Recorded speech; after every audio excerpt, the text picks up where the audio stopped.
नमस्ते दोस्तों। आज की इस वीडियो में हम जानेंगे अनंत चतुर्दशी शुभ मुहूर्त, गणपति विसर्जन का मुहूर्त और अनंत चतुर्दशी व्रत की पूजा विधि और व्रत कथा। भाद्रपद के शुक्ल पक्ष की चतुर्दशी को अनंत चतुर्दशी का व्रत किया जाता है। इस दिन अनंत के रूप में हरि की पूजा होती है।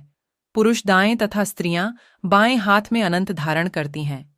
अनंत राखी के समान रुई या रेशम के कुंकू रंग में रंगे धागे होते हैं और उनमें 14 गांठें होती हैं। इन्हीं धागों से अनंत का निर्माण होता है। यह व्यक्तिगत पूजा है, इसका कोई सामाजिक धार्मिक उत्सव नहीं होता। अग्नि पुराण में इसका विवरण है। व्रत करने वाले को धान के एक प्रसर आटे से रोटियां या पूड़ी बनानी होती हैं, जिनकी आधी वह ब्राह्मण को दे देता है और शेष स्वयं प्रयोग में लाता है। यूं तो यह व्रत नदी तट पर किया जाना चाहिए और हरि की लोक कथाएं सुननी चाहिए, लेकिन संभव ना होने पर घर में ही स्थापित मंदिर के सामने हरि से इस प्रकार की प्रार्थना की जाती है। हे वासुदेव, इस अनंत संसार रूपी महासमुद्र में डूबे हुए लोगों की रक्षा करो तथा उन्हें अनंत के रूप का ध्यान करने में संलग्न करो। अनंत रूप वाले प्रभु तुम्हें नमस्कार है। और हाँ दोस्तों, आपसे एक अनुरोध है, अगर आपको वीडियो पसंद आए तो वीडियो को लाइक करना और चैनल को सब्सक्राइब करना ना भूलें। मंत्र से हरि की पूजा करके तथा अपने हाथ के ऊपरी भाग में या गले में धागा बांधकर या लटकाकर जिस पर मंत्र पढ़ा गया हो, व्रती अनंत व्रत को पूर्ण करता है। यदि हरि अनंत हैं तो 14 गांठें हरि द्वारा उत्पन्न 14 लोकों की प्रतीक हैं। अनंत चतुर्दशी पर कृष्ण द्वारा युधिष्ठिर से कही गई कौंडिन्य एवं उसकी स्त्री शीला की गाथा भी सुनाई जाती है। कृष्ण का कथन है कि अनंत उनके रूपों का एक रूप है और वे काल हैं जिसे अनंत कहा जाता है। अनंत व्रत चंदन, धूप, पुष्प, नैवेद्य के उपचारों के साथ किया जाता है। इस व्रत के विषय में कहा जाता है कि यह व्रत 14 वर्षों तक किया जाए तो व्रती विष्णु लोक की प्राप्ति कर सकता है। इस दिन भगवान विष्णु की कथा होती है। इसमें उदय तिथि ली जाती है। पूर्णिमा का सहयोग होने से इसका बल बढ़ जाता है। यदि मध्याह्न तक चतुर्दशी हो तो ज्यादा बेहतर है। जैसा इस व्रत के नाम से प्रतीत होता है कि यह दिन उस अंत न होने वाले सृष्टि के कर्ता ब्रह्मा की भक्ति का दिन है। इस व्रत की पूजा दोपहर में की जाती है। इस साल अनंत चतुर्दशी 28 सितंबर गुरुवार को पड़ रही है। अनंत चतुर्दशी की पर्व भाद्रपद शुक्ल चतुर्दशी को मनाया जाता है। इस दिन भगवान विष्णु के अनंत रूप की पूजा की जाती है। इसमें व्रत का संकल्प लेकर अनंत सूत्र बांधा जाता है। माना जाता है कि इसको धारण करने से संकटों का नाश होता है। इस दिन भगवान विष्णु के भक्त पूरे दिन का उपवास रखते हैं और पूजा के दौरान पवित्र धागा बांधते हैं। भगवान गणेश का विसर्जन भी इसी दिन किया जाता है। अनंत चतुर्दशी शुभ मुहूर्त। उदया तिथि के अनुसार अनंत चतुर्दशी 28 सितंबर गुरुवार को मनाई जाएगी।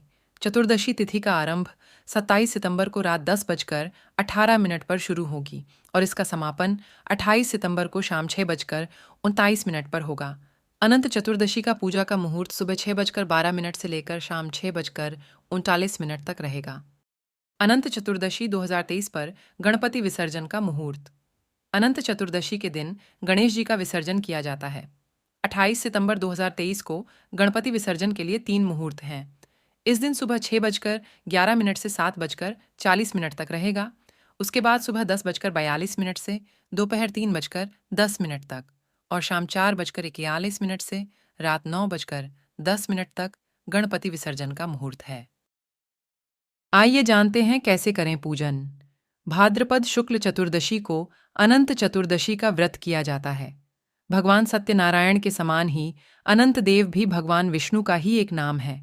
प्रातःकाल स्नानादि नित्य कर्मों से निवृत्त होकर कलश की स्थापना करें। कलश पर अष्टदल कमल के समान बने बर्तन में कुश से निर्मित अनंत की स्थापना की जाती है। इसके आगे कुमकुम, केसर या हल्दी से रंगकर बनाया हुआ कच्चे डोरे का 14 गांठों वाला अनंत भी रखा जाता है। कुश के अनंत की वंदना करके उसमें भगवान विष्णु का आह्वान तथा ध्यान करके गंध, अक्षत, पुष्प, धूप, दीप, नैवेद्य आदि से पूजन करें। तत्पश्चात अनंत देव का ध्यान करके शुद्ध अनंत को अपनी दाहिनी भुजा पर बांध लें। यह डोरा भगवान विष्णु को प्रसन्न करने वाला तथा अनंत फल देने वाला माना गया है। यह व्रत धन पुत्रादि की कामना से किया जाता है। इस दिन नए डोरे के अनंत को धारण करके पुराने का त्याग कर देना चाहिए। इस व्रत का पारण ब्राह्मण को दान करके करना चाहिए। अनंत की 14 गांठें 14 लोकों की प्रतीत मानी गई हैं। उनमें अनंत भगवान विद्यमान हैं। भगवान सत्यनारायण के समान ही अनंत देव भी भगवान विष्णु का ही एक नाम है।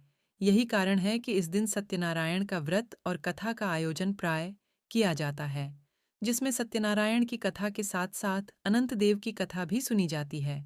यही कारण है कि इस दिन सत्यनारायण का व्रत और कथा का आयोजन प्राय किया जाता है, जिसमें सत्यनारायण की कथा के साथ साथ अनंत देव की कथा भी सुनी जाती है। इस व्रत में अनंत की 14 गांठें 14 लोकों की प्रतीत मानी गई हैं। उनमें अनंत भगवान विद्यमान हैं। तत्पश्चात अनंत देव का ध्यान करके शुद्ध अनंत को अपनी दाहिनी भुजा पर बांध लें। यह डोरा भगवान विष्णु को प्रसन्न करने वाला तथा अनंत फल देने वाला माना गया है। ये व्रत धन पुत्रादि की कामना से किया जाता है। इस दिन नए डोरे के अनंत को धारण करके पुराने का त्याग कर देना चाहिए। इस व्रत का पारण ब्राह्मण को दान करके करना चाहिए। अनंत चतुर्दशी व्रत कथा। एक बार महाराज युधिष्ठिर ने राजसूय यज्ञ किया। उस समय यज्ञ मंडप का निर्माण सुंदर तो था ही, अद्भुत भी था। वह यज्ञ मंडप इतना मनोरम था कि जल व थल की भिन्नता प्रतीत ही नहीं होती थी। जल में स्थल तथा स्थल में जल की भांति प्रतीत होती थी। बहुत सावधानी करने पर भी बहुत से व्यक्ति उस अद्भुत मंडप में धोखा खा चुके थे।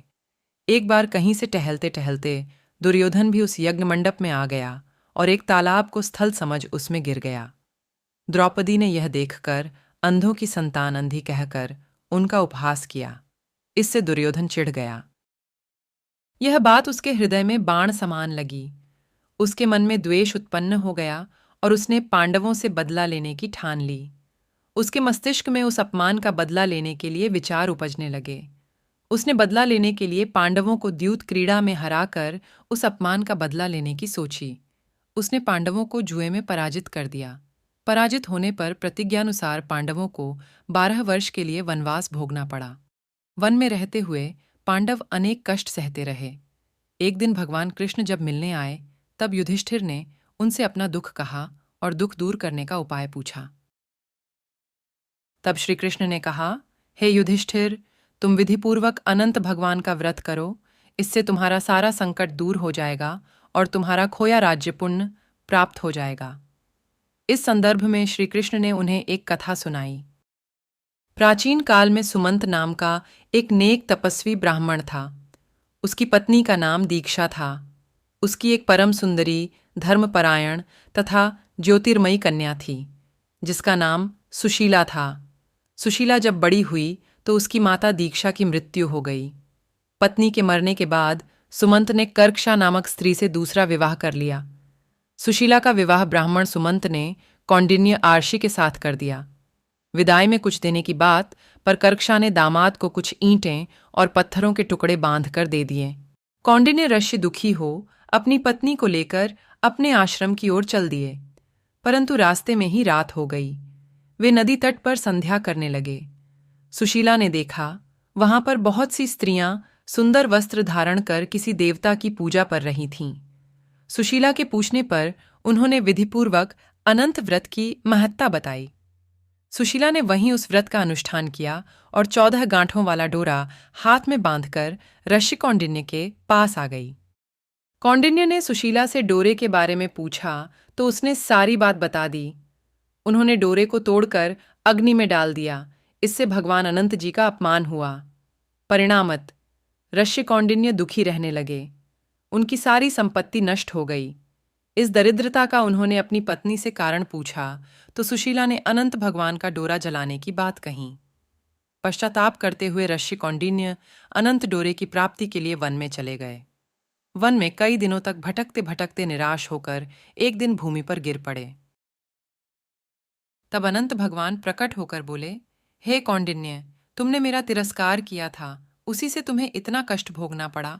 तुम दुखी हुए, अब तुमने पश्चाताप किया है। मैं तुमसे प्रसन्न हूं। अब तुम घर जाकर विधिपूर्वक अनंत व्रत करो। 14 वर्ष पर्यंत व्रत करने से तुम्हारा दुख दूर हो जाएगा। तुम धन धान्य से संपन्न हो जाओगे। कौंडिन्य ने वैसा ही किया और उन्हें सारे क्लेशों से मुक्ति मिल गई। श्री कृष्ण की आज्ञा से युधिष्ठिर ने भी अनंत भगवान का व्रत किया, जिसके प्रभाव से पांडव महाभारत के युद्ध में विजयी हुए तथा चिरकाल तक राज्य करते रहे।